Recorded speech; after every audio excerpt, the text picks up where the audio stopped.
Hello viewers, అందరు ఎలా ఉన్నారు? Welcome to crazy Meena's vlogs. ఈరోజు నేనైతే హోలీ సెలబ్రేషన్స్ మేము చాలా ఎంజాయ్ చేసాము. ఆ విషయాలన్నీ మీతో షేర్ చేసుకోవాలనుకుంటున్నాను. ఎవ్రీ టైం మనము మన ఊర్లోనే తెలంగాణ ఏపీలో హోలీ సెలబ్రేషన్స్ ఎలా జరుగుతాయి నేను చూశాను. But this time north India పూణేలో మేము హోలీ సెలబ్రేషన్స్ చేసుకున్నాము. చాలా డిఫరెంట్గానే అనిపించింది. బట్ మనలాగే కాముని హోలీ ముందు కాముని కాలుస్తాం కదా, అలాగే అక్కడ హోలికా దహనం చేస్తారు. కర్ర పుల్లలు, చెక్కలు, పాత వస్తువులు అన్నీ కూడా ఒక చోట జమ చేసి అక్కడ మనము ప్రతి ఒక్కరి ఇంటి నుంచి కూడా ఒక్కొక్క పీచు తేనె టెంకాయని, పసుపు, కుంకుమ, కలశంలో వాటర్, పూలు తీసుకురావాలి. తీసుకొచ్చి మనకి ఎంతమంది పిల్లలు ఉంటే అంతమందికి అన్ని టెంకాయలు ఒక ఇంటి నుంచి తీసుకొస్తారు, పీచు తీయని టెంకాయలు. అవి కూడా వాటితో పాటు అక్కడ ఉంచేసి చుట్టూ వాటర్ పోస్తూ ఫస్ట్ అయితే ప్రదక్షిణ చేస్తారు.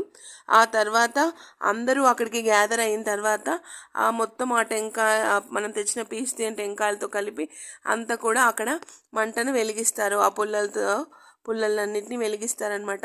బాగా ఇప్పుడు వీడియోలో చూస్తున్నట్టుగా అలా బాగా మంట అయితే చాలా పెద్దగా వచ్చేసింది. మాకు చాలా వేడి కూడా బాగా తగిలిందనమాట. అలాగే అందరము ప్రేయర్ చేస్తూ ప్రదక్షిణలు చేసాము. ఇలా చేయడం వల్ల మనకి ఒక నెగిటివ్ ఎనర్జీ అనేది మన నుంచి వెళ్ళి పాజిటివ్ వైబ్స్ వస్తాయన్నమాట. అంతా అయిపోయాక మరుసటి రోజు బూడిద ఏదైతే మిగిలి ఉంటుందో ఆ బూడిదని ఇంటికి తీసుకెళ్ళి గుమ్మం ముందు వేస్తారంట. ఎందుకంటే ఏదైనా నెగిటివ్ ఎనర్జీ ఇంట్లోకి రాకూడదనేసి. ఇదైతే రిచువల్ ఇక్కడ జరిగింది. నాకైతే చాలా బాగా అనిపించింది. అందరూ ఒక చోట గ్యాదర్ అయ్యి ఇలా చేసుకోవడం మనం ఎలాగైతే భోగి పండుగ ఎలా చేసుకుంటామో అలా అనిపించింది, భోగి మంటలు వేసుకున్నట్టుగా.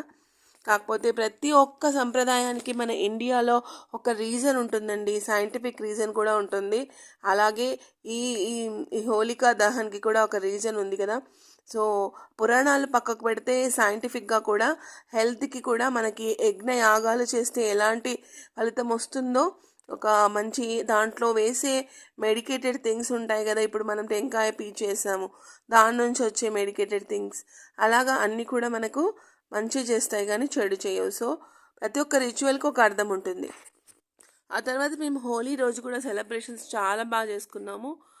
చాలా అంటే చాలా మా ఫ్రెండ్స్తో కలిసి అల్లరి చేసాము, కలర్స్ వేసుకున్నాము, టీషర్ట్స్ ప్లాన్ చేసుకొని ఫుల్ లాస్ట్లో కూడా వాటర్లో బాగా తడిచిపోయాము.